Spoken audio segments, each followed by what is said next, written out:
mohon doanya dari seluruh masyarakat Indonesia agar kami dapat senantiasa menjaga kedaulatan wilayah udara. Rekan-rekan media semua yang saya hormati, alhamdulillah pada hari ini tanggal 28 Januari 2025 bertepatan dengan hari ulang tahun ketiga Koop Udara Nasional. Jadi Koop Udara Nasional sebagai penjaga kedaulatan udara negara Republik Indonesia sesuai dengan tugasnya sebagai Kotama Ops, kita melaksanakan operasi pertahanan udara dan operasi-operasi udara lainnya sesuai dengan perintah Panglima TNI, dan juga sebagai Kotama Pembinaan atau Kotama BIN, Koop Udara Nasional senantiasa membina dan menyiapkan kesiapsiagaan dalam melaksanakan operasi udara. Tentunya di tahun ketiga ini kami Koop Udara Nasional beserta jajaran di sini lengkap, ada Panglima Koop Udara 1, Panglima Koop Udara 2, dan Koop Udara 3. Mohon doanya dari seluruh masyarakat Indonesia agar kami dapat senantiasa menjaga kedaulatan wilayah udara. Dan ke depan akan banyak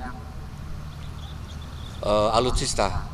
Bapak Presiden Republik Indonesia akan membelikan beberapa alutsista yang canggih, mulai dari kedatangan radar yang akan datang di akhir tahun ini bertahap sampai dengan 25 radar baru. Tentunya hal ini untuk menutup gap filler atau blind spot area.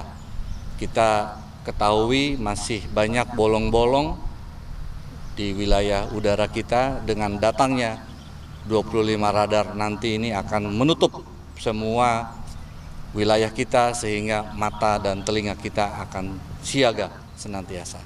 Dan tentunya hal ini perlu penyiapan sumber daya manusia. Hal ini selaras dengan apa yang diamanatkan oleh Kepala Staf Angkatan Udara. Kita harus menyiapkan sumber daya manusia yang profesionalis.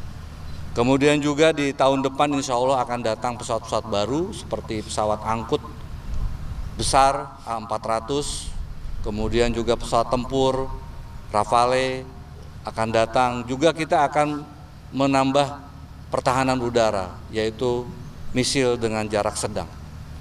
Ini tentunya sekali lagi perlu pengawakan dan penyiapan sumber daya manusia yang profesional agar dapat mengoperasikan seperti kata pepatah, man behind the gun. Man behind the gun itu memiliki arti yang luas. Kita harus profesional, cakap dalam mengoperasikan alutsista yang akan menjadi tanggung jawab Koop Udara Nasional. Demikian. Pak, itu terkait dengan kedatangan A400 dan Rafale itu kira-kira berapa personel dari Kopassus yang sudah berlatih ke sana, Pak? Iya, Mas. Jadi mulai tahun ini itu sudah akan dikirimkan para penerbang yang akan belajar ke Prancis untuk mengoperasikan pesawat Rafale. Kemudian juga kita kirimkan personel radar ke Thales, ke Prancis.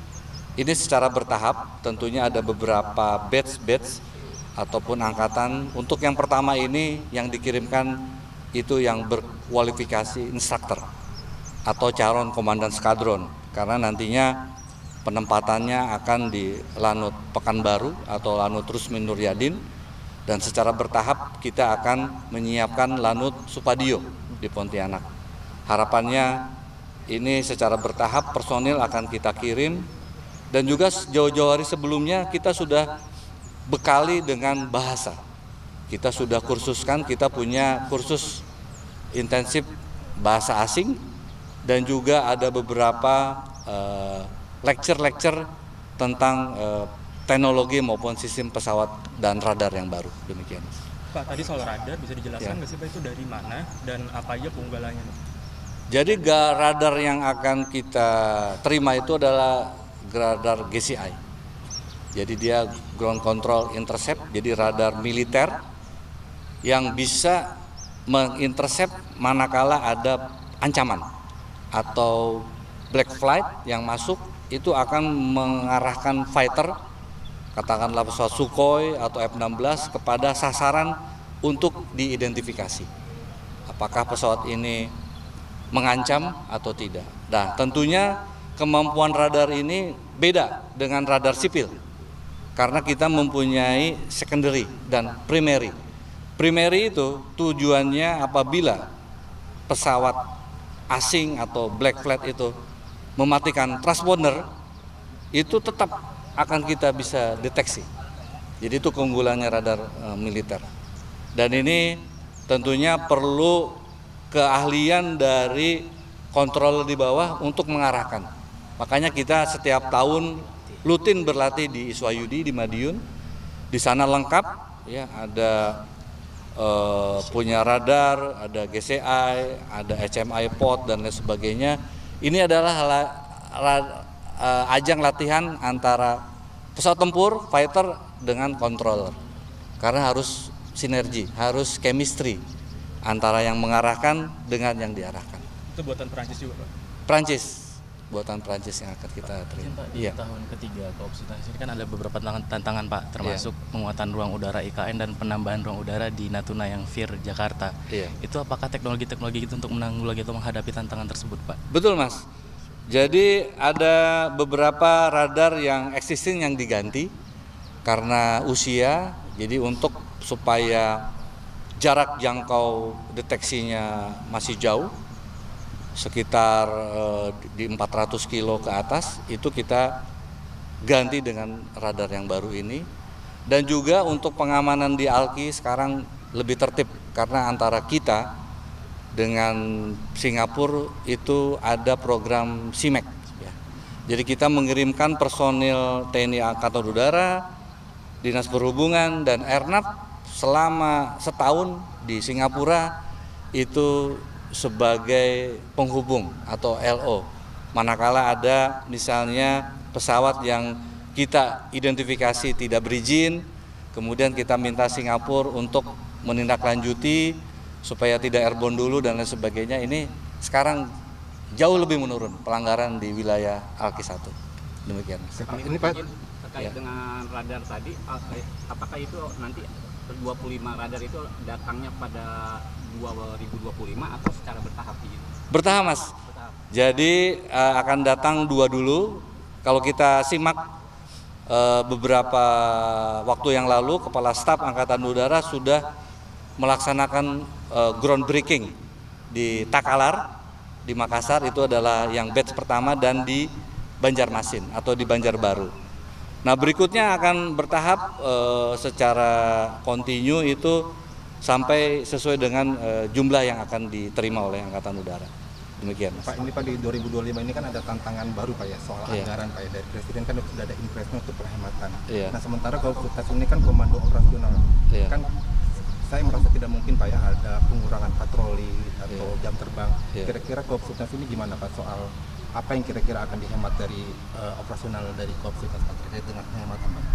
Baik, Koop Udara Nasional tentunya loyal dengan kebijakan dari pimpinan, dan kita alhamdulillah sampai dengan saat ini tidak terganggu dengan adanya kebijakan tersebut, karena kita berfokus kepada pelaksanaan operasi pengamatan sepanjang tahun dan juga pertahanan udara.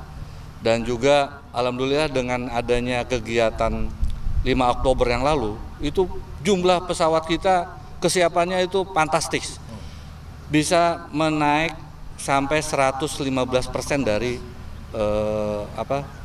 sasaran. Nah, ini tentunya ada kelebihan 115% ini menjadi tabungan kita untuk tetap mempertahankan kesiapan pesawat udara untuk melaksanakan operasi-operasi yang menjadi tanggung jawab Koop Udara Nasional.